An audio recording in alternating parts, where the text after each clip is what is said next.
Okay, welcome to UTOKing with Gregg. Very excited today. I'm here with Rafe Kelly. Some of you may know Rafe. He hung out with John. He's a member of the Respond crew, which talked which we did in Consilience. In fact, I went to a Respond meeting in France a while ago, so we share that. Rafe is a pioneer in parkour and philosophy. I'll throw that word out there and see what you pick up.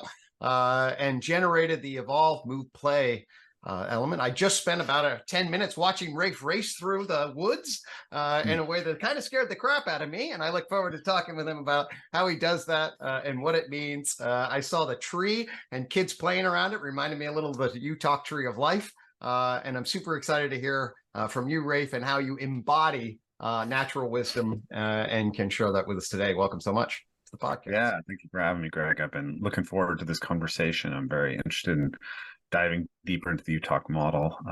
So I think this is hopefully the first of many conversations, and yeah, should be very generative. Lovely. Yeah. We had a really fun half an hour or so or hour conversation a little while ago, and immediately there's a lot of synergy.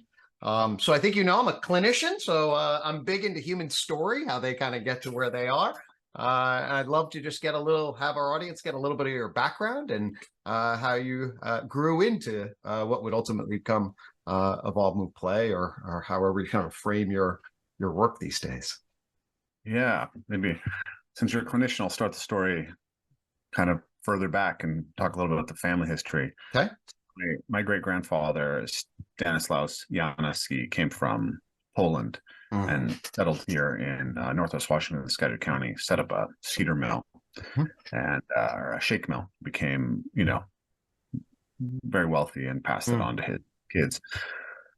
So that land, the original homestead, was passed to my grandmother, and then my dad inherited it. So my dad kind of grew up as like a conservative, football playing, all-state wrestler. All right. Super athlete. And, with a lot of family who were loggers, a lot of family who were engineers, and he went to school as an architect. Okay. And, late 60s, early 70s, he dropped acid and came back as son Rafe Kelly, this, visionary natural builder. And he started building buildings based off of like Norse churches and, wow, Buddhist buildings and pagodas and stuff like that. And he became a leader in a lot of ways of the counterculture in our area, and his work has been featured, around the world as like one of the leading natural builders. He brought cob building to the United States, along with a man named Giannis from Wales. And so I grew up, at the end of this dirt road in this kind of like liminal counterculture space. Okay. By works of art that are really remarkable. My dad unfortunately passed away actually on the first day of Return to the Source this year. Oh, I'm sorry to hear that. Which was an intense and interesting passage, but he was actually featured. His obituary was featured in The Economist and the New York Times, talking about his building, which was wow. Kind of. I knew he was quite prominent, but I didn't quite get it was that level. That's a good marker, right? Yeah, so I had a unique upbringing, right? My dad had struggled with ADHD and dyslexia, and then when I started school, I had the same sort of symptoms, and that, along with tensions around the counterculture. My dad wanted to be able to sell marijuana to make money. My mom wasn't interested in that, supporting the family. She wanted to go back to work. He didn't want her to go back to work. It all kind of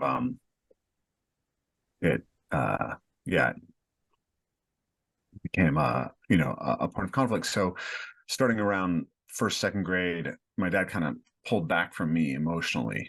Okay. And I ended up having a mentor who came into my life and took me out of school, and I was homeschooled and, spent lots of hours rough and tumble playing and running around in the woods, and saw that was very healing for me. And also through the influence of epic literature, I got really into the Lord of the Rings. So that was something that really helped me develop a deep desire to self-educate and to learn and to pursue the world. And so from the Lord of the Rings, I went into the Norse mythology and Greek mythology, and then that attracted me to anthropology. So by the time I was, 12 years old, I was reading all the anthropology books in the local library. Wow, interesting. 14, I'd read them all, and my mentor, a local anthropology major who had a big library of ethnography. So I read like 20 ethnographies before I started community college when I was 16. So Man, I like showed anthropology class, and like, the guys were like, what are we going to do with this weird kid from the mountain who knows way too much anthropology already for a 101 class? That's lovely. I'll throw it aside out there. I have a very interesting relationship with the field of anthropology, given my role as a human psychologist. There's a fascinating relationship between those two disciplines. In my view. So anyway, that's lovely. Great. So I apologize. I need to take one moment to turn my phone off because I'm going to get pinged otherwise. Please do. No worries. Absolutely. I tried to do that beforehand, but somehow got lost. Okay, good to go. So I had, this kind of exceptionally idyllic, beautiful childhood with extraordinary freedom that was also riven with conflict and neglect and, the chaos of the counterculture. And my response to that was to, first, I started fighting a lot in school. Like I got in fights, I hurt some other kids, and it was not a good situation. And so my parents put me in martial arts, and I was able to start learning discipline through Tang Soo Do, and then Aikido, and then Kung Fu. And then I got all this rough and tumble play from my mentor and my dad before that, and off and on during that. Really healing for me. And so when I was 12, 13, I started being asked to watch other people's kids. And I would roughhouse with them, and I could just see how much it was meaningful to them. And it just felt like, so this is inside of you from a young age, this fundamental sense. It felt like there was this huge hunger in young children to have adults who are willing to play with them, and to really play with them in intense physical ways, and to be strong enough to throw them in the air and to trust them, right? And so that was big. And there was this attraction to the heroic. I wanted to be Aragorn when I was a kid. And I remember being like 12 years old, realizing there's no orcs or dragons out there. And then I wanted to become a fantasy novelist at first. And then I wanted to become a field anthropologist. That's kind of a heroic idea. Okay. Sure. But I remember when I was 15, I watched the Olympics, right? The 96 Olympics, and 14, I guess. And I saw, Kerry Strug, for folks who don't know, Kerry Strug was an American gymnast who sprained her ankle really badly on a vault. And I remember that vault. I saw it. The Americans were poised to win, and were supposed to win. They were the dream team, and their chances to win were flying away because a bunch of them had bad vaults, which was really unexpected. And so she had to land this vault in order to save the dream team's gold chances. And she did, on a broken ankle. And that was, there was something so heroic about that. It was really inspiring to me. So I started training gymnastics when I was 15. And then I saw the first UFC around that time as well. Started training jiu-jitsu and Muay Thai. And kind of have always been in physical practice ever since then. So I, in parallel to pursuing as I was pursuing my degree in anthropology, I got hired to teach gymnastics, and realized I just loved coaching, loved working with people on that level, and eventually became really disillusioned with the postmodern turn in anthropology. Ended up quitting my anthropology degree with. It does show up in anthropology some, doesn't it? Oh, that's my understatement. Yeah. So I quit actually my anthropology degree with 3 classes left to finish my degree, because I had fallen in love with coaching, and because I just couldn't hack the postmodern approach. And off I went into coaching. And then a couple of years into coaching, I discovered parkour. I was one of the first generation of parkour athletes. And for me, seeing the first parkour athletes, David Bell, jumping from building to building, it was kind of like the next layer of that heroic thing that I saw in Carrie Strug, right? It was like this call that said, okay, there's dragons inside. You could just that way to go fight them, to the character that you would want to be through the of confronting something really challenging. I think we lost you this or sec, but I think we have the. But you said something about dragons, and then that you were really going to confront this in reality in a particular way, and then we lost a little bit with the internet connection. Yeah, I can repeat it. When I saw like this video of David Bell, and you see him for the first time like jump between two buildings. I don't remember. Like, I'm not sure if this memory is like me sort of back editing. Well, based on things that I know now. Probably some, but still, go ahead. It can be meaningful. But I have this sense that that I saw that, and it was as if someone had said to me, like, okay, there's no dragons out there. You can't go be Bilbo, right? Confronting the dragon that way, or Siegfried. But there's dragons inside you, your own fear, your own inadequacy, your own mental hangups. And if you go and you jump, that's a way of confronting them in the most intense way that you can. That's how you start to build a heroic character. And you could see it in gymnastics, but going out into the urban world at that stage and doing it in an environment that wasn't designed for it and wasn't full of mats, right? And it wasn't about competing and being in the Olympics. It was just about your own journey. That felt more profound. It was like, gymnastics is the kind of shadow on the wall cast by the sun of parkour, right?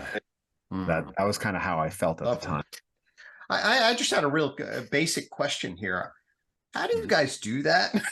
And I'll be a little more, I'm being flippant in some ways and in awe. I'm in awe of that. But I'm also really curious. It's so spontaneous, and also it sometimes feels so high risk, at least for those of us that are watching. I'd just like to hear a little bit of reflection about how you navigate those dragons and somehow manage the risk appropriately in a way that feels, I don't know, at least within the bounds of sanity. Yeah, it's really the same as any educational process, right? Okay. You're working towards incremental progression, working within the zone of proximal development. Lovely. So we don't start by jumping 60 feet off the ground. We start by doing jumps that are on the ground. And when we start approaching heights, it's, the first time that you jump between two things that are 3 feet off the ground, it's terrifying, right? Because it's still different. It's still different enough from doing the same jump on the ground, and you can bounce off in a weird way, or you can catch your ankles on the edge of it. And so you experience fear, and you learn to jump and have attunement to what it's like to have something below you. And then over time, you'll learn how to recognize how your body behaves in those kind of circumstances. What are the things that you need to control? So if you've done hundreds of thousands of jumps that are, 2 feet off the ground, 4 feet off the ground, 5 feet, 6 feet off the ground, and you've bounced off and bounced forward and slipped and slid out and fell down where you're not going to get hurt. Like, you get to have like a really, really strong sense of something that you can do and that you absolutely will not fail. Nice. It's only when you really can jump with that kind of confidence that you can approach the heights. So I'll do a jump at the ground level that there's an 80% chance that I'll bounce off of. And because there's no consequence to it. But if I'm doing a jump that's 30 feet off the ground, like, I have to feel like if I lined it up 1,000 times, I wouldn't fail any of them. And so it's a sensitivity and attunement that comes over time with practice. And just like, you wouldn't take, I think a lot of times people see parkour and they can't, it's as if they've seen people who lift like 100 pounds in a squat and people who lifted 600 pounds in the squat, and they don't know how to add micro plates to get from here to there. That's a good analogy. I love that. Yep. That's so right. I was 100-pound squatter watching Exactly. You do 600 and going, damn. Yeah. Mhm. Like, well, there's a lot of things that go into the process of getting Course. there, but it's a process like anything else. And Right. if it's done well, then you can get there securely. Lovely. Okay, so you become a intense parkour coach and leader. Yeah. And Yeah. this is a philosophy. Tell me, I'm really so interested in the philosophy, your shift away from anthropology. Mhm. Is this, are you not only embodying this at the time? Are you basically like, I'm on to something profound? I'm curious as to when that, how long is that thread inside of you? When Yeah. does it really become a part So of your story? so when I started parkour, one is a parkour inspired battle arts. I'd been out of martial arts practice consistently for a couple of years. Like I was still, when I found a little club, jiu-jitsu club at my university or a boxing club at my university, I'd go and do it, but it was inconsistent, right? Mhm. So when I started parkour, it may have been like half a year or something since I really had any regular martial arts practice. And I went and started my martial arts practice. There was something about parkour that felt like it was this entry to a heroic education. Hmm. And it felt like that needed the martial arts as well for me. Mhm. And so there was two, like I had anthropological and mythological touchstones to the way that I was, to what was happening within me when I approached parkour right away. So um, Hmm. if you read particularly Irish mythology, Okay. Celtic mythology, Mhm. it's in many of these different mythologies, but Celtic mythology has really exaggerated, like Marvel hero Hmm. type parkour action. Okay. So there's there's three major mythological cycles in the Irish mythology. There's I think can't remember the name of this. It's the Book of Invasions. It's the story of how all this into Ireland. So it starts with the first battle of Moytura between the Firbolg and the Tuatha, and the Tuatha are sort of the main tribe of Irish gods. Mhm. And then you have the Tampocuni, or the Ulster cycle, which Hmm. is around Cuchulainn, who's sort of the Hercules of Irish myth. And then you have the Fenian cycle. And the Fenian cycle is about Finn McCool. And he was part of this band of sort of roving warriors that protected Ireland, but were not part of any one clan. Mhm. And so there's this description of how the Fenian, how to qualify to become a Fianna. Okay. And in order to become one of the Fianna, you had to run through the woods at top speed while being chased by people with spears. You had to do this barefoot and be able to pluck a thorn from your foot while you were running without breaking stride. Be able to pass under an obstacle as low as your knee and over one as high as your shoulders without breaking stride. Holy good Lord. And do all this without any hairs coming loose from your braids. It's like, this is a description of parkour, right? Huh. And then they like bury you up to your waist in a pit, and you'd have to like knock down spears with a hazel wand. um, and so then there's one of the most famous stories in that is the story of the pursuit of Dermot Grania. Basically, Finn has now gotten old. He's lost his wife. He wants a new wife. He's going to marry the young daughter of the king. She's like, I don't want to marry an old man. She casts a spell on one of his warriors to take her away and elope with her, basically. Okay. So they're pursuing this hero Dermot, who's one of the like greatest warriors of the Fianna. Hmm. And so it says all the time, like he like jumps up into a tree with an exceedingly light leap. Mhm.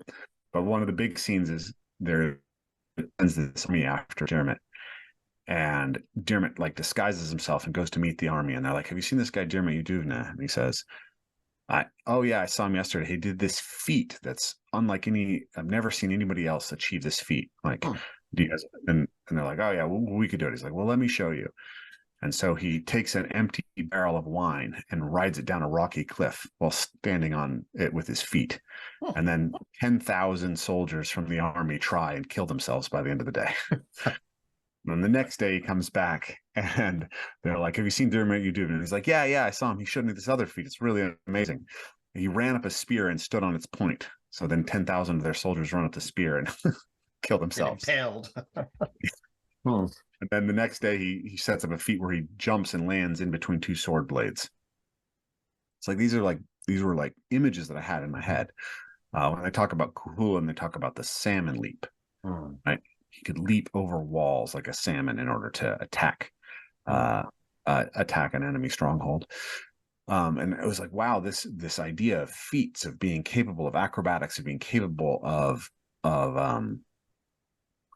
jumping and running, that was part of the heroic conception of these characters. And you can find similar things in the Norse myths and the Norse sagas, and all around.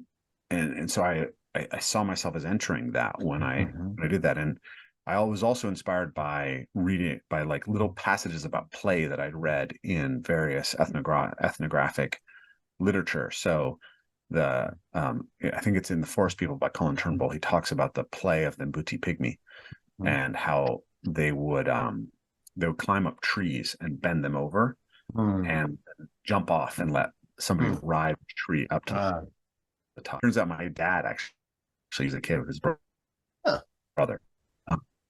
They would take liana vines and swing them around, and the kids would do acrobatics off the liana vines. Wow. I think it was the Tu'i people in northern Australia. They said like they live in these very flat, arid environments. They'd be walking and walking and walking, and just nothing but flat for ages. And they'd see a big rock or a big tree, and all the kids to it and immediately start climbing it and jumping off of it and flipping, right? And it was like, this is something so in me, in the way that I was thinking about and approaching parkour from the beginning.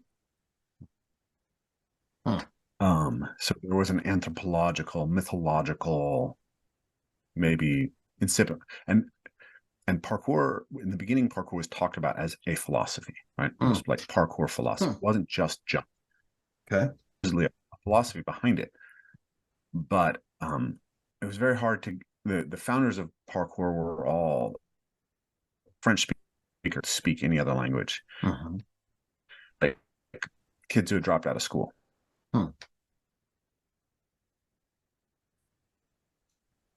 Especially as an English speaker. So it was hard to really what they were talking about, philosophy.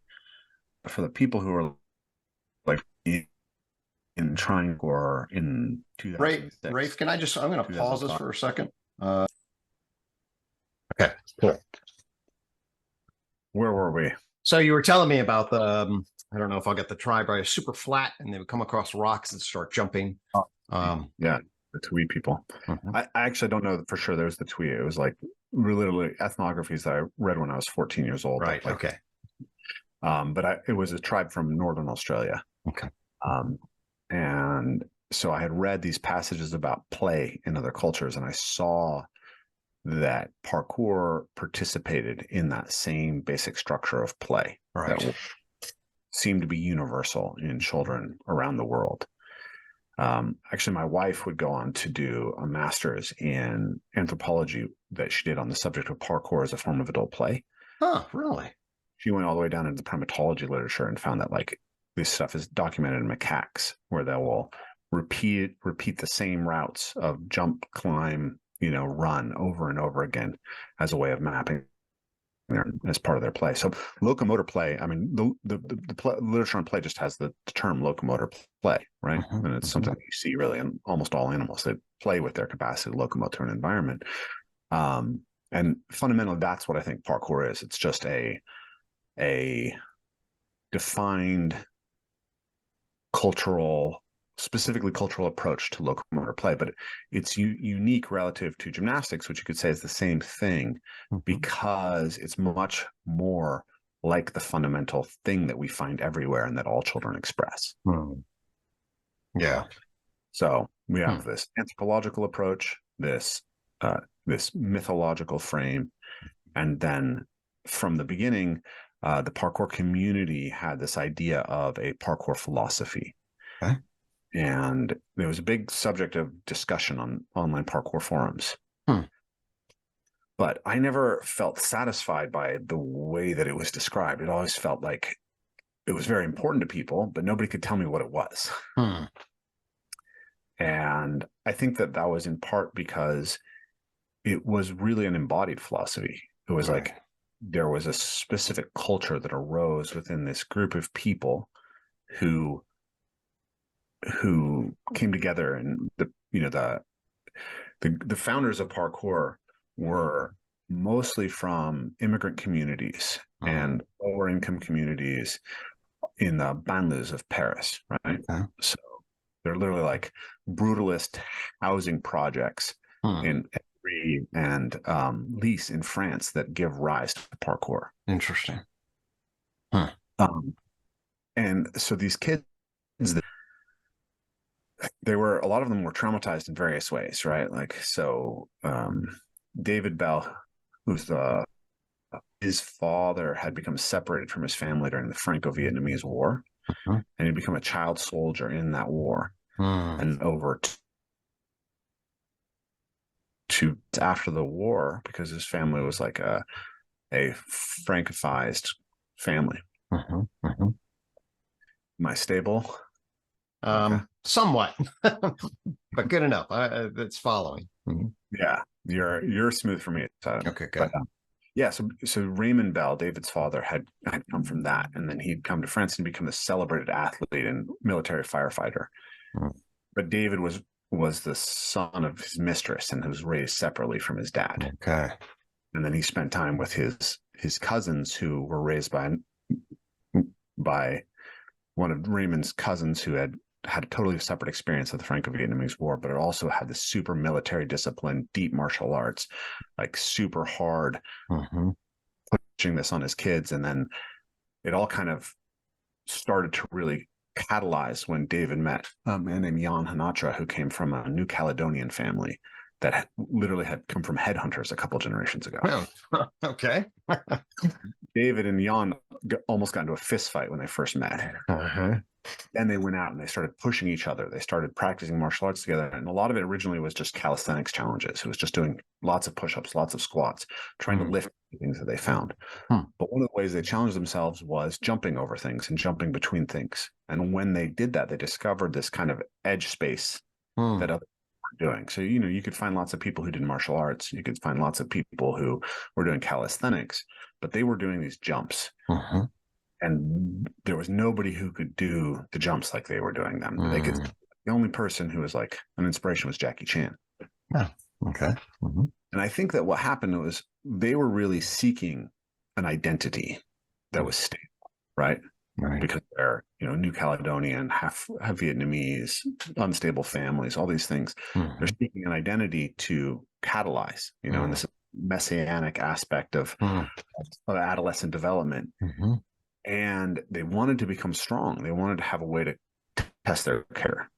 So they found that in these jumps and the other practices that were associated with it. And I think that there was a philosophical element that was embodied in the culture that they created together. That then when parkour got popularized around the world, we saw the movements and we didn't see the motivations. We didn't see the identity that was felt by the people who were part of that original community. And so this tension between, hey, it's cool that the people are following in our footsteps, but they really don't understand what we're doing.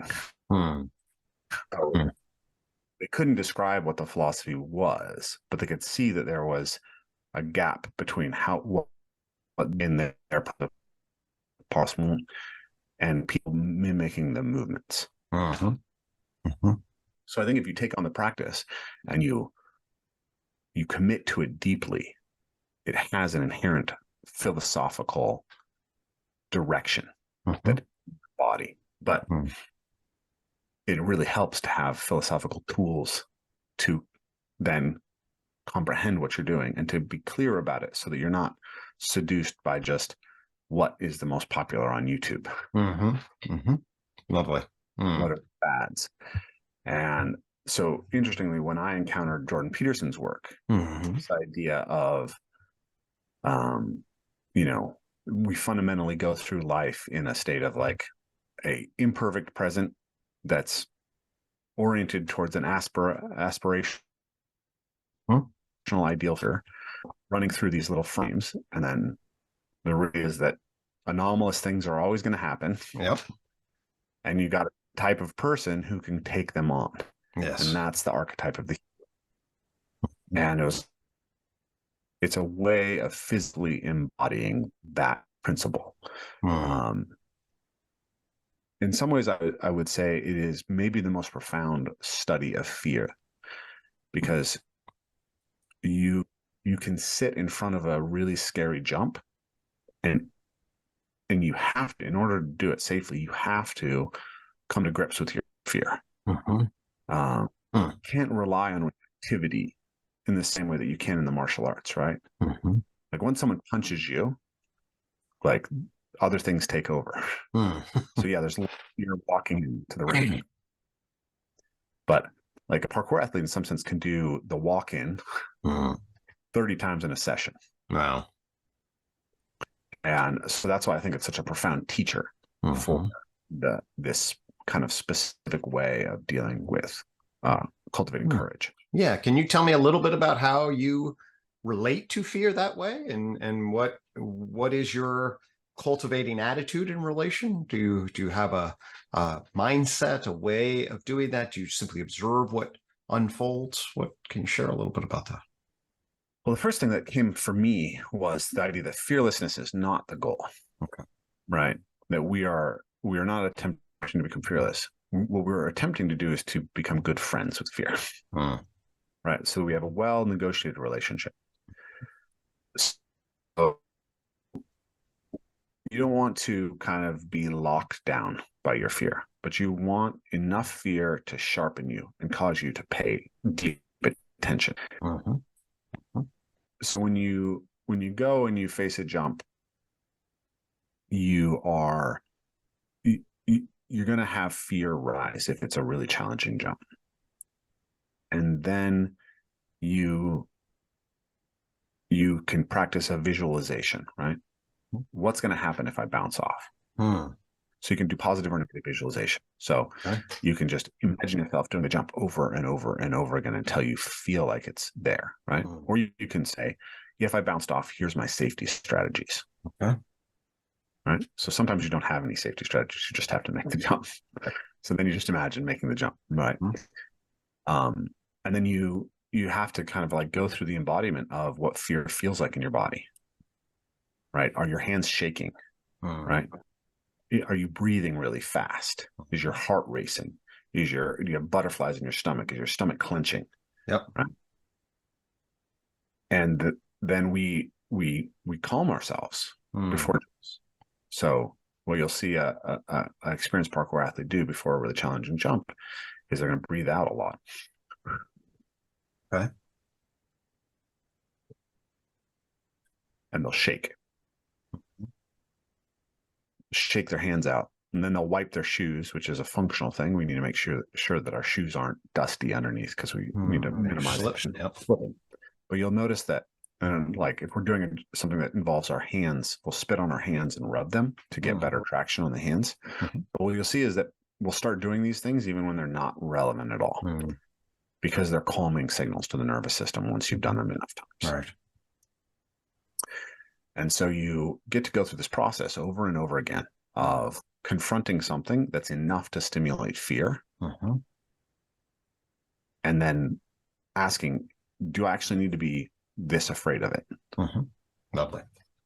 And then how can I manage my own nervous system such that I can calibrate my fear to the level that will get me dialed such that I can really do this jump, but not so much that it's overwhelming me.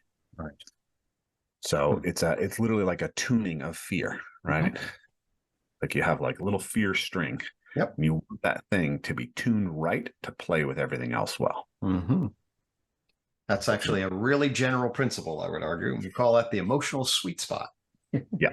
Of the fine tuning. Beautiful. That's something we talk about a lot in our work, or just we talk about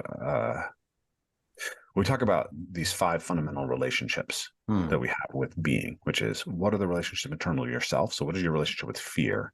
Right. What is your relationship with anger? What is your relationship with lust? What is your relationship with frustration? What does that feel like in the body? And how do you manage yourself? Right. Like one of the big things is, don't suppress it. Like you have to actually have the bandwidth to be open to the emotions that arise. Love At it. the same time, you have to have a way to contain them. They don't overwhelm you. They don't disintegrate you. And then at the same time, what's the relationship between your shoulder and your hip, right? What's the structural relationship with your body? And those are deeply interconnected. They're interwoven. Then how does that body mind? What is its relationship to the external world? And we can think of the external world as made up of a landscape, a set of objects that we can manipulate, and other agents, living agents, and then hyper agents, transcendent force. So you want to be basically, yeah, I think the best analogy is you want to be tuning yourself better in those relationships. Nice. And then part of that, of course, is that the arena is always shifting. The proper attunement is dependent on the task that you're trying to perform in the specific arena, right? Are you playing? Are you playing heavy metal? Right? You have a different structure for to evoke a specific musical or to evoke a specific emotion, right? Than if you're playing pop music. And so in the same way, like that capacity to tune your emotional state and your physical state in relationship to these fundamental physical relationships is vital towards, relevance realization. Hey, I know that term. Actually, that's a nice little segue. I was beginning to feel the urge to invite you to share a little bit about, obviously I know you through John, as I know lots of people through John. Tell me a little bit about that, your connection with him. Did he reach out to you? You reach out to him? How did that bridge emerge? Yeah, I reached out to John. So I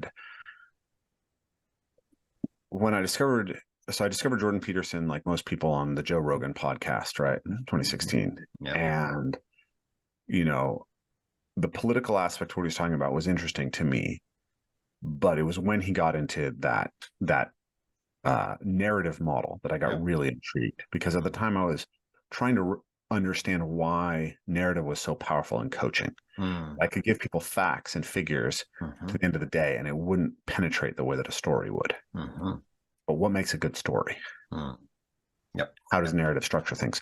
So Peterson was just this incredibly attractive source of wisdom in that area.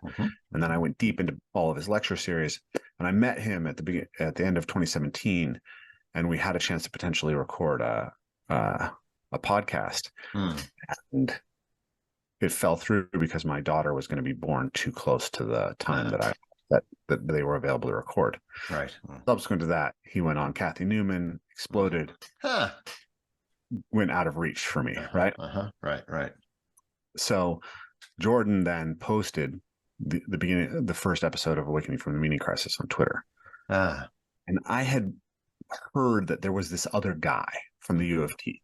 There were two guys who were always voted the most profound professors. So I kind of was prepared that there was going to be this other person to come out of the U of T, maybe someday, who was going to have a similar level of profundity to Peterson. Right. So I jumped right into Awakening from the Meaning Crisis from episode 1. And once I was 7 episodes in, I was like, I know that this is something special. I'm not going to miss my opportunity to talk to John like I missed my opportunity to talk to Jordan, because if I had struck earlier, it would have worked, right? Right. And so I reached out to John right away, and he was super interested in talking to me once I did. So I consumed everything he put out up to that point, and thought very deeply about it, and sat in my garden for like an hour and a half trying to conceptualize how to have the right conversation with him. And so I formed our first conversation around how Fight Club was a really exemplary narrative of the problem of the meaning crisis, and how horror had arisen as a kind of fight club that was aspirationally oriented rather than nihilistic. Nice. And that was very intriguing to John. So he, afterwards, it was one of the best interviews that he'd done, and that he wanted to stay in touch. So we've been talking to each other, every couple of months ever since. Gotcha. Excellent. And then what, in terms of do you then see parkour and then maybe evolve move play as sort of a crucial aspect, a response to the meaning crisis in a particular way then? Yeah, absolutely. So it's been something that I've worked on for a long time, because my intuition is that uh, that for the most part, the philosophical approach is failing. The academic and intellectual approach is failing because of a lack of embodiment. And we think that our self-cultivation should start at the level of meditation or the level of logical progression, rationalism, etc. And I think that all of those are actually mistaken, that it has to happen in the body. And I think that we actually see this in the origins of philosophy, that it's not an accident of history that Socrates was a stonemason and a soldier, and that Plato was a championship wrestler, and that they met most likely in the gym. And so the fundamental idea is that if we actually want philosophy to lead to love of and cultivation of wisdom, it actually has to reunify with gymnasium. Yeah. And, I think that the way that both John and I see it, obviously I can't speak for him, but my sense is that he sees it fairly similarly, is that he went into the science, the cognitive science and the philosophy, and he arrived at this idea of an ecology of practices that involves embodiment and movement. And that I came from parkour and martial arts and looked for a philosophical way to understand the processes of transformation that I was experiencing in myself. Right. And ended up with an ecology of practices that in many ways reflects the principles that he describes. Totally. And so it's been a really incredibly fruitful, generative relationship that I'm extraordinarily grateful for. Excellent. Lovely. I think we sort of maybe brought you right up to it, but you moved, I don't know if you would say you moved from parkour to evolve move play, or can you tell me about your evolve move play movement, as it were? Yeah. So I suppose one way to say it is that parkour is incomplete as a physical culture, right? That if you want to embody the heroic archetype or the archetype of the human mover, parkour is one dimension along those lines. And it's a dimension that it revealed something deeper than the other expressions of that dimension that were available in our culture. It was it was closer to the Platonic essence of locomotor capacity than track and or gymnastics were. But then it opens the question, well, how do we relate to the world of things that we relate to the world of other physical agents? So I came from a martial arts background, so I wanted to get that together right away. And I also had grown up at the end of a dirt road, running and jumping and climbing through the woods. And parkour at that time was perceived as purely urban. And so even in 2006, a year into my parkour training, I had this sense of, like, at the time I conceptualized the heroic arts, right? Gotcha. The heroic arts were acrobatics and strength development. I was very influenced by CrossFit at the time, and martial arts, parkour. Okay. And so I was generating this idea starting in 2006, and then I encountered the work of Georges Hébert, who was a French physical culturalist from the turn of the 20th century, had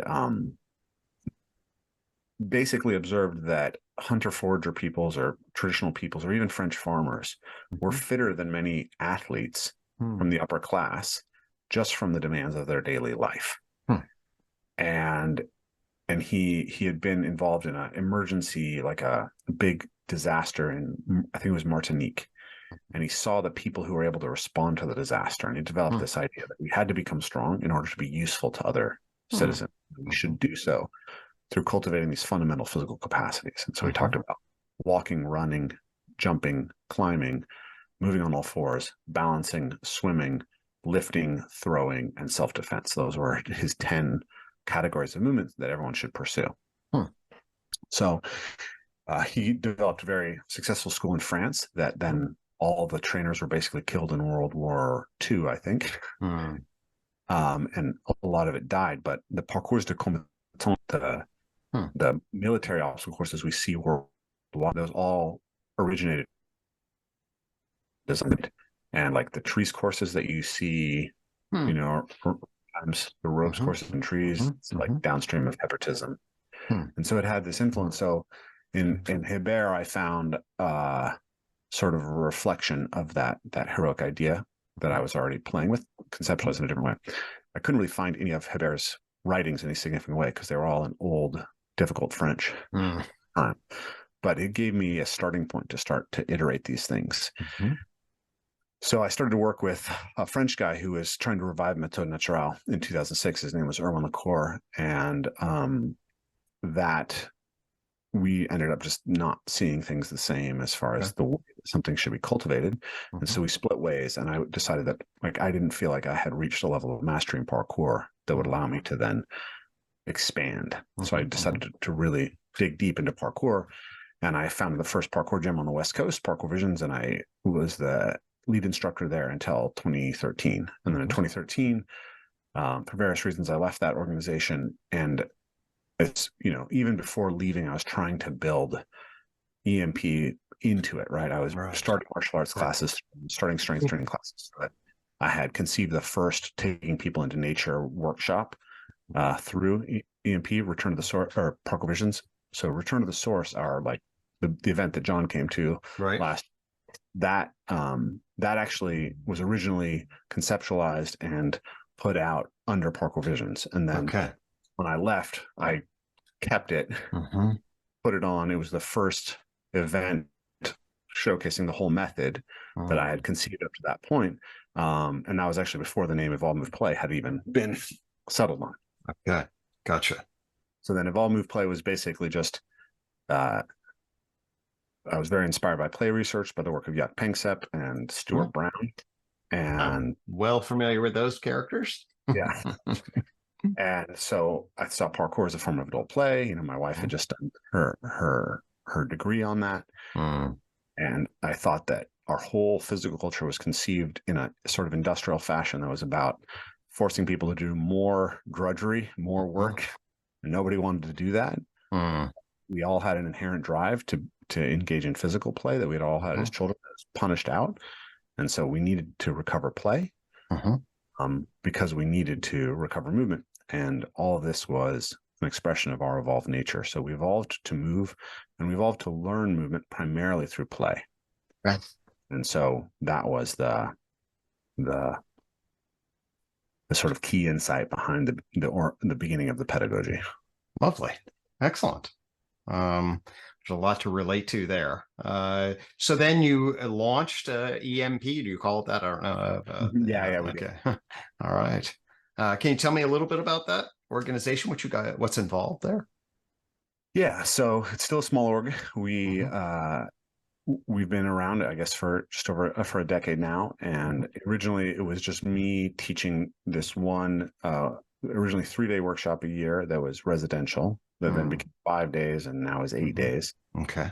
Then I was traveling around teaching 2-day workshops. So I did that through 2019, and then by that time, when my wife gave birth to our third child, it was like leaving her at home with 2 kids was hard. With 3 kids was not conceivable. Right. 3 under 5.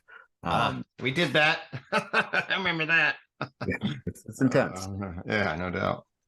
And then and at that point, it was clear that I was making the majority of the money that the business made in a year as far as margin on this one event, the retreat. And so I was like, well, we're gonna just focus on the retreats. So we started moving towards teaching 3 retreats a year. We started building an online program set. So we have 4 online programs available, and then we have these 3 retreats a year that we teach. And we've just actually bought back our 2-day workshops that are now being taught by some of my students. Okay. So that's the org. Lovely. And where are you in terms of sort of like, do you feel like your philosophy is evolving itself? As you feel like your philosophy is fairly well shaped? Tell me a little bit about kind of where you are. You're still looking for things. Do you feel like John and Jordan's frame of reference ground you, or other frames of reference ground you in a fairly kind of complete not complete, but you feel secure in that, or is that still an area of growth and exploration? Yes. Lovely. Okay. To both, right? Uh-huh. Like I feel like I suppose I thought of it ever since sort of like Windows 95. Ah. Like we've reached the point where like the fundamental structures are there, Mhm. but we're always going to continue to iterate. And so I feel very secure in like the overall shape of it. This idea of the 5 fundamental relationships that we're trying to approach, tuning to them, the idea. And this was something, so like up till last year, we're talking about like 4 fundamental practices within ecology of practice. So those would be movement practices, mindfulness practices, nature connection practices, and community practices. Mm. Which I think is a good conceptualization. But I think when we think of it as these 5 fundamental relationships to reality, conceptualize even more strongly. And the really radical claim within Evolve Move Play is that the movement level is actually the first level across all of them. Right. Could you remind us of those 5 again? You spoke to them before, but just the 5 fundamental connections that are relationships that we are oriented towards in being are those that are internal to the self. And the self in relationship to the outside world as a landscape, self in relationship to the outside world as a set of objects that can be manipulated, self in relationship to other agents, and the self in relationship to transcendent forces. We have to be, wisdom in some sense is moving towards greater attunement, appropriate attunement along all the levels. And the radical claim, I think, within what we do is that, so if you think of, I would say that meditation and joint integrity work are both expressions of the internal relationships of the self. Okay. And our claim is that we actually have to start at the level of the somatic and structural before we can get into the meditative effectively. And that when we don't, it can actually be quite disorienting for people. That if they don't have good embodiment, that like Vipassana can actually take them to a place that is not healthy. And then when it comes to, the expression, the relationship to the world as a landscape, that's parkour, right? Lovely. And relationship to the objects, that's playing with balls and sticks and ropes, basically. And both of those are fundamental to something like a nature connection practice, where you're learning to make fire and track and gathering and all those things. And then the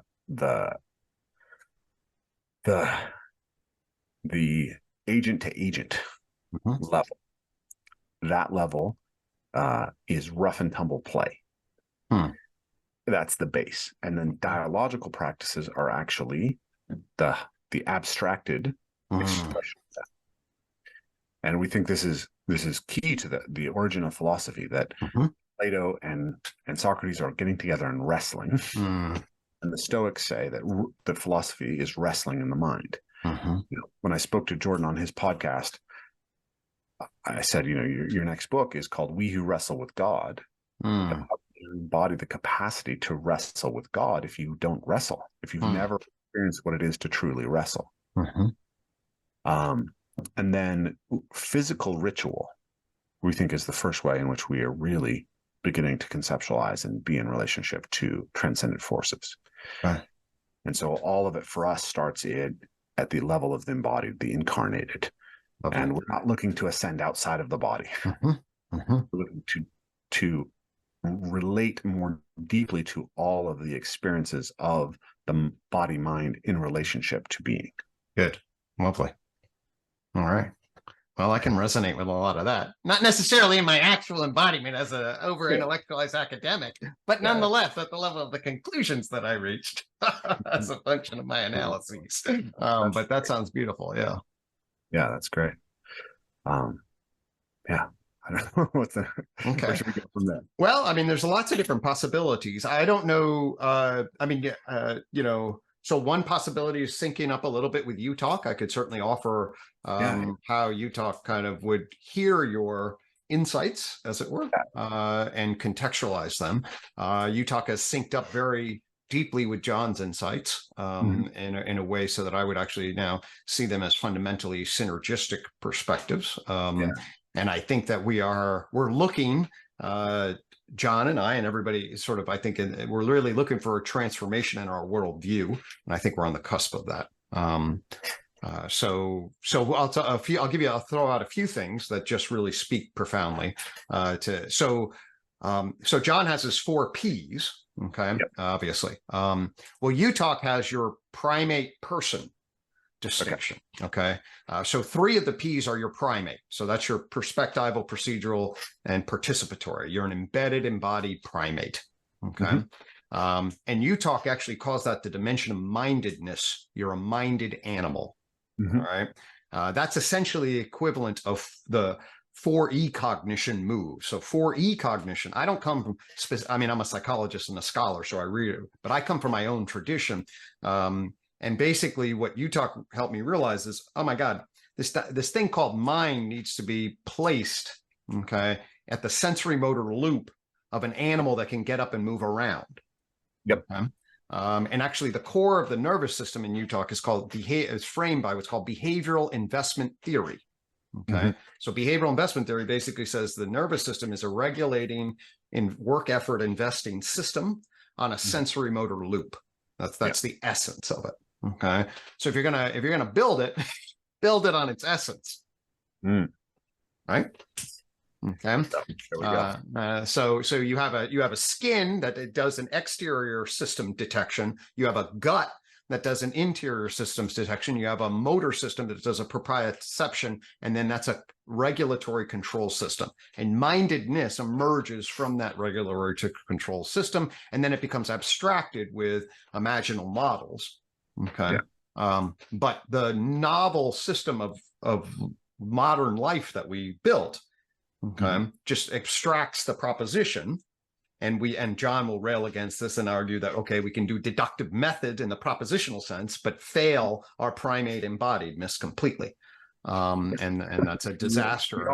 And we did, and we are. And I think that the mental health crisis, I think that an enormous number of elements are disconnected, and now not only disconnected, but unbelievably chaotically confused propositional system of justification. That's UTOK's term for our networks of propositional understanding. What are our systems that legitimize? And then what are they embedded and embodied in our minded animal systems? And both of those systems, so we extracted and elevated us. We weren't animals, we were this, either through religion and or then through abstraction and reason and technology, and then we disconnect off of nature, and then we explode into an unbelievable, chaotic, fragmented postmodern insanity in relationship to everything is meaningless or relative or whatever, and you just have to situate yourself in an imminent meaningless context that's just across an infinite plural. No, and that's woohoo, that's exciting for a propositional structure. And also then our entire socialization system has been disconnected from our, from the fundamental ground of our perspectival, participatory, procedural primate. And we actually have to situate the healthy mindedness grows in that agent arena relationship. That's where it grows. And that's so as I listen here, that sounds about right. Have you read The Spell of the Sensuous by David Abram? I have not. It's a really beautiful little book. It's an exploration of phenomenological thought. Okay. So he's specifically by Merleau-Ponty. Ah, well, okay, yeah. I do know Merleau-Ponty quite well. He makes an argument basically that it's an argument that we have to go back to the primacy of our sensed experience of the world. What's interesting about the book is that it starts fairly technical around the philosophy, and it's fairly parsable as a technical argument. But right away, he starts to use much more evocative language because he's actually exemplifying what he's talking about, right? He's exemplifying the fact that we have to call ourselves forth into the world in the language that we use. And he argues that one of his big arguments is that over time we've actually lost the sensory information in language, and all the way back to the beginning of alphabetic language, right? So the letter A is the ox in its original Semitic script, right? It actually represents an animal, but once it's borrowed into Greek, it's inverted, and the actual sensed experience of the world that it represented is lost. Yep. And so there's layer after layer, from hieroglyphics to the alphabet, to the printing press, to the ability to read without speaking while you read. We've slowly been able to abstract out an intellectual world that's increasingly not dependent on our sensed experience of the world. And so in my work, I talk a lot about the idea that, that the Cartesian idea that what we are is fundamentally a mind is the fundamental mistake that underlies just about everything in our culture, right? Yeah. And it goes back to nominalism before Descartes. Descartes' not unique in his, and even the idea of the self as trapped within the physical frame. We find that in Buddhism, we find that in Vedanta, we find that in various Gnostic traditions throughout the religious history of the Middle East. And but obviously for us, the Cartesian framework is the most generative of that worldview. Totally. We're not, I haven't read Descartes deeply in the way I'm sure you have, right? Like I'm picking these things up from John. No, well, I mean, you're 100%. I mean, John and I spent a lot of time in our first series together on Untangling the World Not a Consciousness. And specifying why Descartes did what he did. I mean, he's certainly a bright guy, but fundamentally, UTOK labels this the Enlightenment gap. Okay. And basically what it says is, as science emerged and we emerged into a modern era, we lost capacity to ontologically grip the world in terms of specifying mind relative to matter. And we lost epistemological coherence between the science epistemology and the knowledge it generated, and the subjective and social knowledge systems that were pragmatic in the world. And so we basically then were given what we found was an epistemologically grounded view of materialism. And it does all right at that, for sure. And then that's it, basically. There's a tremendously profound limitation because of a bunch of errors and ignorances that people had. And I think that John and I in this new era, and McGilchrist and others are, actually, we didn't have the necessary knowledge from a UTOK perspective, go from material objects. And by the way, they come from energy information underneath that they didn't realize. And then out of that is living organisms, and out of that are minded animals. Descartes gets the mind very wrongly placed in the world. And then you're a cultured person, Renee, and then you're a justifying Frenchman who has a hyper abstract across the propositional formal layer, which is interesting, but nonetheless to achieve formality relative to the reality of the material world, relative to the ideations that we embody as organisms, animals, and persons. We didn't know how to track that complexified evolution in the past, and now we can. We can use the maps from UTOK. We can use recursive relevance realization across the stack. We can see the failures of the old paradigm, and hopefully we can rewrite a more complete worldview understanding that allows us to wake up our educational systems and start. My mom, by the way, is a kindergarten very retired now kindergarten teacher. But their whole point was play.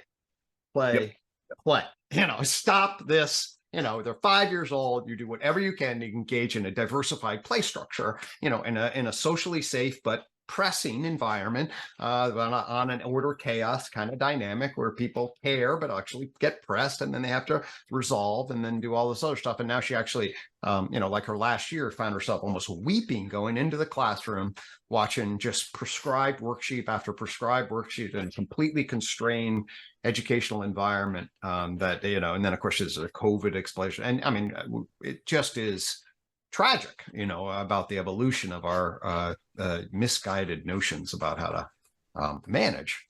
Hopefully we can maybe in the next generation get that right. But anyway, those are some reflections. No, it's something that I've been, there's multiple things you said there, but picking up on the play thing, something that I've been thinking about since, I don't know, 2010 or something, is this fundamental reality that play, and as a kid who was ADHD and who was homeschooled, like I have a very different sensed experience of this. Play is the way a young animal goes about self-education. And we have inherent drives to play that are related to our species-specific skills, right? So cats like to stalk and pounce and bite and claw things because cats catch their prey that way. Dogs also like to stalk things, but they run much more in their play because they're pursuit predators. So, and horses like to run around a lot and kick their heels up because, that's how they defend themselves from predators. And so in our play, we reflect an evolutionary history. So when we tell kids no tag, no wrestling, no contact games, no climbing, when we design their playground equipment to prevent them from doing the types of things that human beings normally do, right? We're actually denying them access to their own nature. Right. And if we recognize that cognitive processes are not separate from the other systems of the body, we're actually undercutting their ability to fit themselves to the world well, to be actually able to solve tasks.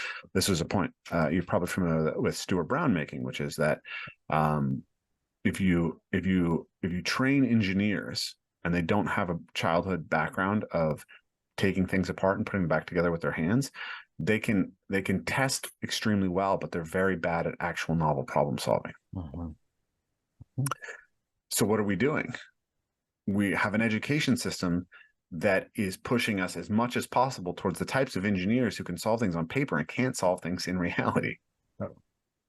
At multiple levels,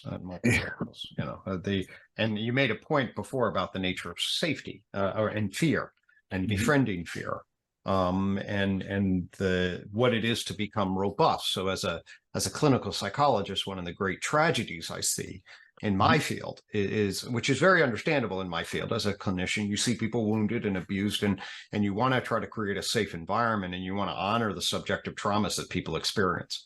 But if that and it does tend to be a maternal caretaking structure isn't counterbalanced, all you basically do is the orientation is, well, how do we make the environment safer? And then we have a legalistic structure, and we have an intense identification of any type of unusual risk, like somebody gets abducted, and then everybody knows about it because it's on your thing, right? So our perception of what fear is, our perception of what danger is, our perception of how to try to control the environment and eliminate risk and care for individuals has gotten so lopsided in relationship to the failure to recognize that if you realize that the way to create unbelievably neurotic people is to tell them that they're wounded, as to be wary, and then to say the authority needs to come and protect you from this environment so you don't have to confront the junk. Okay. Yeah. Then you get reinforced by the fear, gets taken away and put in a corner, but you're constantly waiting for the fear to come back. And you're constantly asking people to move it further or further away. And then you live in a state of massive anxiety, which of course is what we are seeing in relationship to our generation in a way that's just, devastating for somebody like me to watch unfold, because it's not that complicated, the way people work. And I appreciate people wanting to protect people, but oh my God, do you realize the damage that you end up doing with that good intention? Yeah, absolutely. The road to hell is paved with good intentions. I'm a big fan of Jonathan Haidt. I'd really love to speak with him at some point about, this embodied layer, right? Because he's dialing in the prescription of what the problem is right now so well. But I think that we can go a lot further into describing the solution. But you talked about the great untruth that what doesn't kill you makes you weaker, and the great untruth that if you feel hurt, you are hurt, or I'm trying to remember, but basically the idea is that what we've been told now is that your emotional response to something is the truth of what happened. Right. And this is a disaster. It's a disaster. It's absolutely a disaster. There's a proper way to hold. There's a proper way to frame right relation to self, right relation to other, right relation to the environment, right relation to virtue. And we have completely lost it and just gone to the lowest common denominator and essentially handed microphones to histrionic structure. And it's dangerous. I have this model where I thought about, I think someone asked me many years ago, like, how do you know someone's a good coach? Like, how would you select a coach? And I said, well, thought about it for a while, and I thought, well, the fundamental thing about a teacher is that they have to care about the student's progression. It really fundamentally comes down to you have to love your students so that you want to see their growth. And then you have to have the knowledge that's going to allow them to grow. And then you have to have the persuasive capacity or capacity to discipline them in such a way that that knowledge will actually create change. So you can care very deeply, but if you don't have knowledge to share, it won't necessarily create much change. You can care very deeply and have immense knowledge, and if you don't know how to communicate in a way that the person can absorb, then it's not going to create change. So I was thinking about this then later as I was like thinking about how to balance my own journey, because what I had done repeatedly was like become so disciplined and intense in my training that I would become that I would injure myself, that I would overtrain myself, that I would fall apart, and then I would reciprocally sort of go out the other side and say, hey, clearly I'm going too far with discipline, so I need to have some kind of self-care, right? Mm-hmm. But then my self-care would kind of collapse into eating ice cream, right? Watching a TV. And so I started to think what I want to be is I want to be optimally balanced between self-care and self-discipline. Right. But then I realized that there's another dimension, right? It's not actually just about being between these two things. It's that discipline has a shadow side, which is abuse. So you might get up and make yourself run in the morning because you have a clear goal and it's actually fulfilling those goals.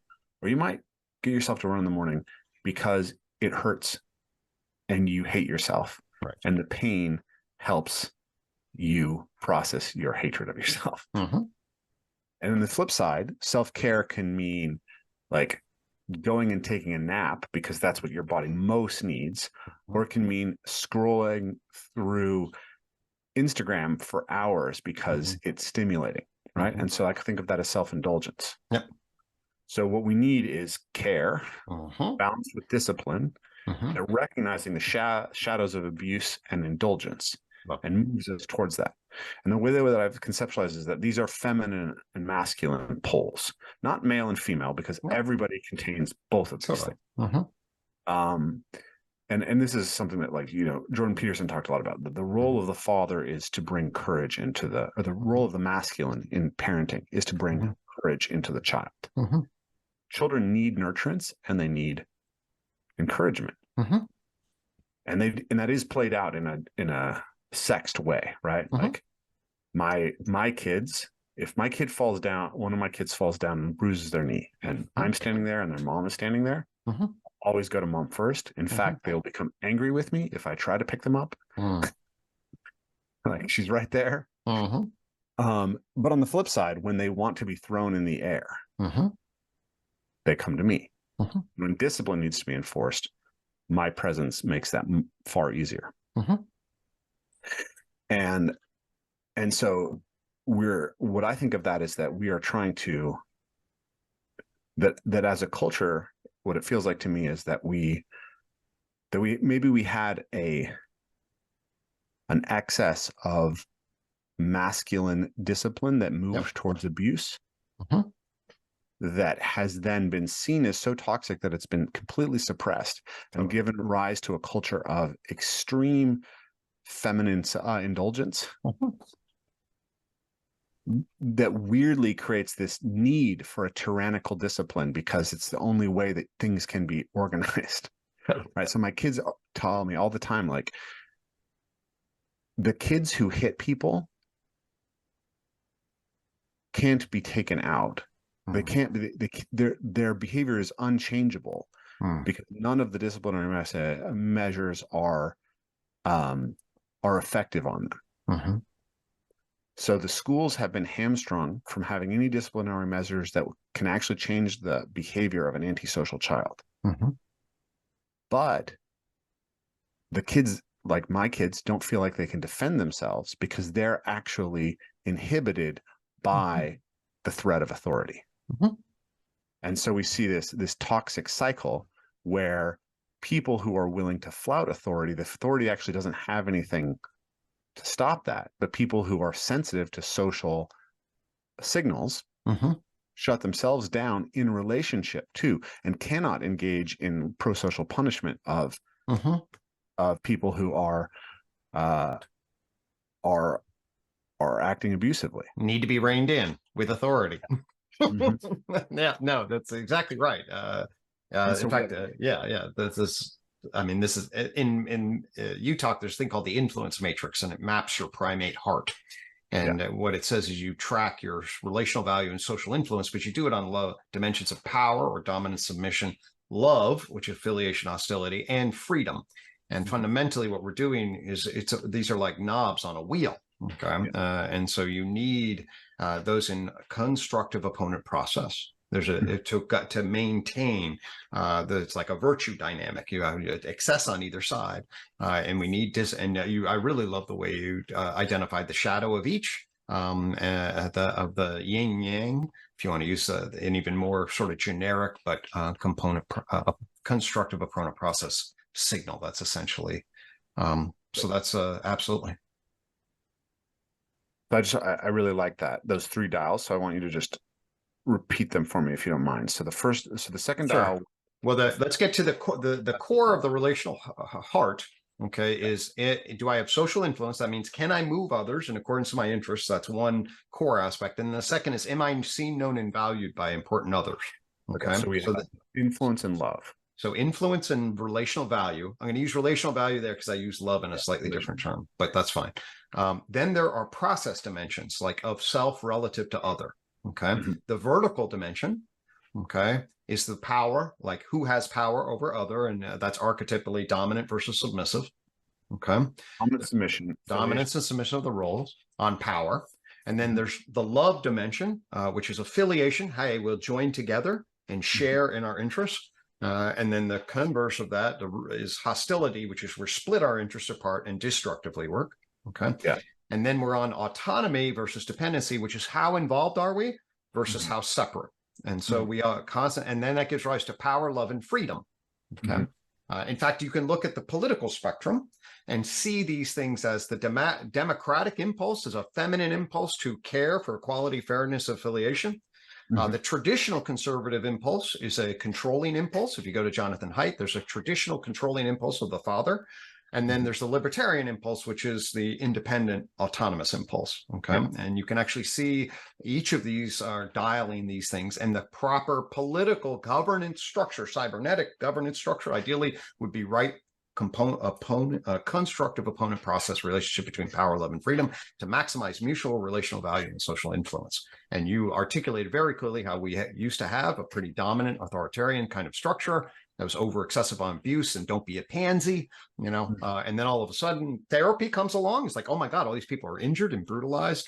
And then we're like, oh, well, everyone needs to be taken care of, and everyone needs to be protected, and they swing. And then now we're trying to find our way, grope our way around without much guidance. But sadly, if we understood how to appreciate dialectic opponent process towards the goal of mutual relational value, it's the processes, kind of like how you run a good parkour. The processes are pretty clear if you know how to see it. Yeah.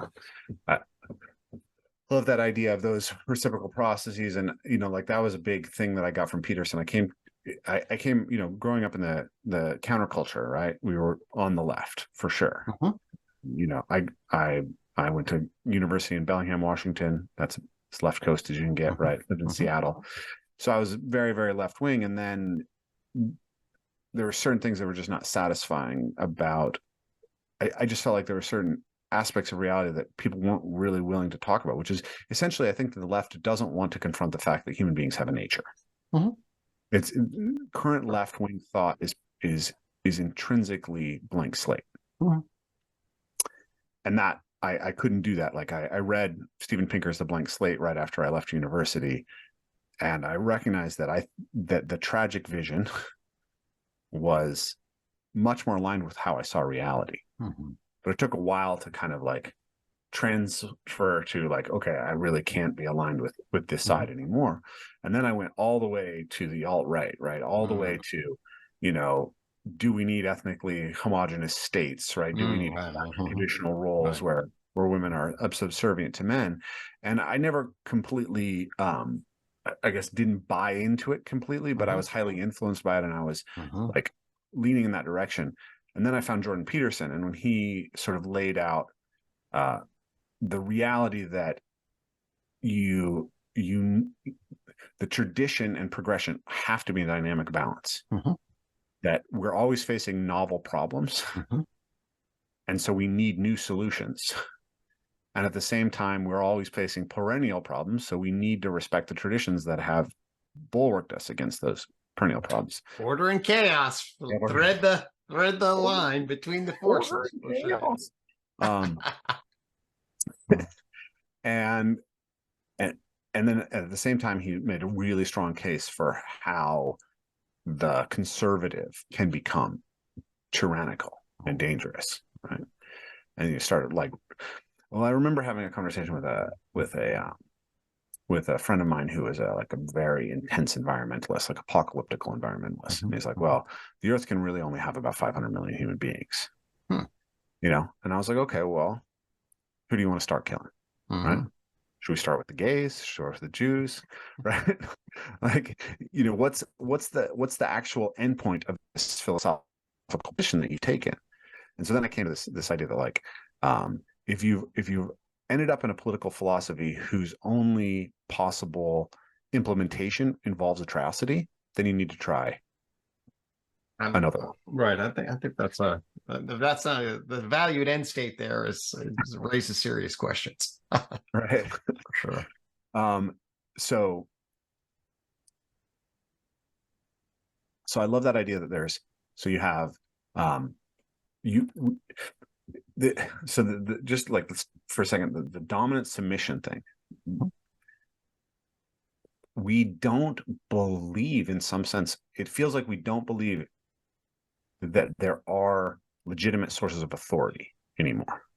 Well, right. That's so the postmodern critique finds its really primary justificatory grip in dismantling authority. That's ultimately there is no ground to stand on, and then there's legitimizing. It's a critique of power, you know. And then the fundamental thing is you can't, and then it's an attempt to then redistribute power fundamentally. So there is certainly justification towards power. It's just inverted relative to sociocultural history. So you have to, everything has to be inverted. That I don't know why that's justified in a completely non-justifiable context that many postmodern relatives find themselves in, but that is what manifests ultimately, for sure.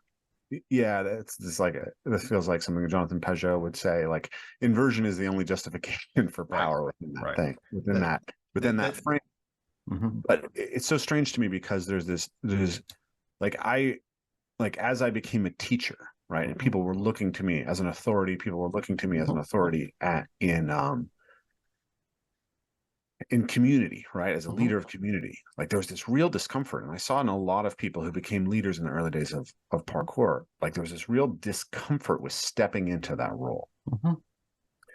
And then in myself over time, what I've recognized is a lot of that discomfort came from seeing how a spiritual authority in particular had been abused within the counterculture over and over again.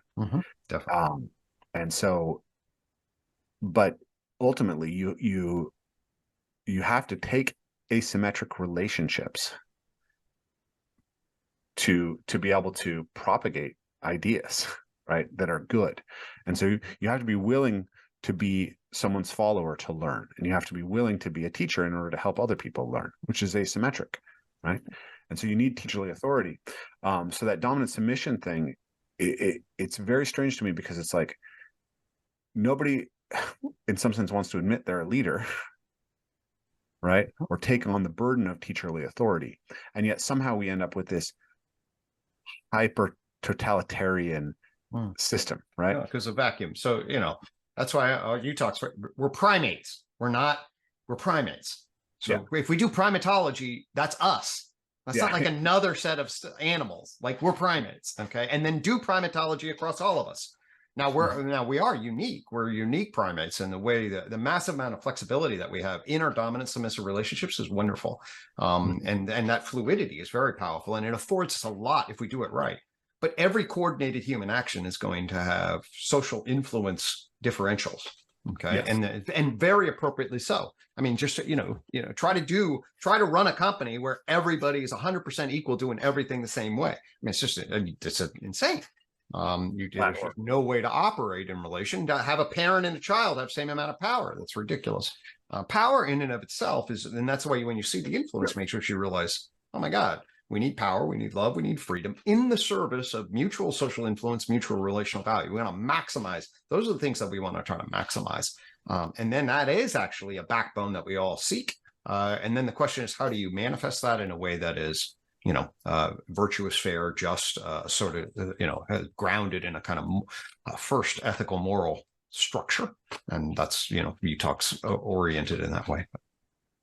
Yeah, so we've thought a lot about that within Evolving Play, specifically around what does it mean to be in that authoritarian role, right? Like there was a certain point when our work had kind of evolved to a philosophical level where people started telling me they thought that I was a spiritual teacher, and I was initially like, please don't put that on me. All the spiritual teachers that I experienced growing up were trying to take advantage of their spiritual authority to get in people's pants, and I don't want to be that guy. Yeah, I don't know. And but what I started to see was that there's a certain point at which you're actually failing to live up to the need of the student if you're unwilling to take authority. There's a kind of like within a group setting, like one of our events, there's like a need for a king at a certain point. You have to, there has to be an archetypal king, and it may be your role to step into that role of the archetypal king. So part of that is you have to cultivate virtue so that you're not going to abuse the role of the king. So what we've done is tried to be really clear about this sort of like symbolically entering and exiting it, and then having multiple people who get to carry authority, so that it doesn't get, so we don't get this sort of like, we have to reflect this one. Then if you get a justification attached to it, and that then becomes rigid and legitimizing, then that is both unfair and deeply problematic and unnecessarily rigid for us, our natures as primates.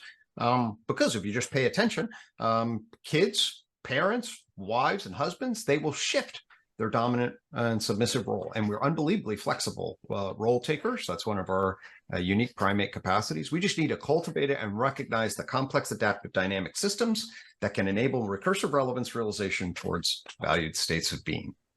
Yeah, absolutely. And so then the other one that really popped out for me in what you're saying was this idea of affiliation and hostility. And so one of the I think really destructive constraints that we're putting on children that my daughter is really feeling pushed on is that there's a sort of requirement for equal affiliation across every potential dyad within a educational cohort. And when you have kids who act out, the natural hostility of other children towards them is actually what's being predominantly punished by the authority, which feels extremely unjust to the children. Deeply problematic. I mean, I'll just say this: the educational system is completely flying blind relative to our primate natures. Yeah. So that's well, I mean, an entire system is probably in some sense the worst, because it's so foundational to everything else. But like, it feels like so many conversations are just completely blind to the fact that we have an evolved nature at all, and it results in just increasingly incomprehensible. It results in madness. It's complete madness. Yeah, right. This is all part of the meaning crisis. And UTOK is you're a primate, and a person, and it is the process by which we need to harmonize those realities. That's central. Yeah, and that's been the central idea of evolvement play as well, right? We human beings have a nature, right? Amen. There's a book called Reshaping Physical Education by Margaret Stryker. So over the course of the last retreat, I read passages from that book, from Spell of the Centrist, and from Maps of Meaning to this, kind of map out an argument about how we have to recover the idea of the human being as an expression of nature rather than a type of biological machine. And in the beginning of that book, she says, physical education can best be conceived as applied biology. Right. Amen. Therefore, it's not surprising that the same currents can be seen in both. In the last half of the last century, there was an immoderate relationship to nature, driven by the fathoming of several up to then, unable to be understood natural laws, which gave rise to an idea of man's dominion over nature. And the unacceptable aspects of many forms of gymnastics, the forcing of the body to respond in certain ways, and the lack of respect for the body's inherent systems arise entirely from this period of the idea of dominion over nature. Nice. Okay. And we need to, and now she was saying at the time that we now understand that the human being has to be conceived as an expression of nature, and that its laws have to be respected in the cultivation of it. And from such an attitude, a very different relationship to gymnastics will arise. And then she says that when we understand the human being as an expression of nature, that physical education is the basis of all education. Amen. Amen. Maybe we can bring that. I think that's a very nice spot, because that actually lands exactly where UTOK lands, in the sense that it is our organismic nature first. We are organisms. Nobody denies we're organisms. We shouldn't deny we're animals, which starts with movement. Movement in the sensory motor looping function. The embodied mindedness is the environment in which we grow, even as we try to abstract it. That's a horrible error. We're getting a mass amount of complexity. How do we get grounded back into the world? Well, let's recognize that we evolve. Let's move and play.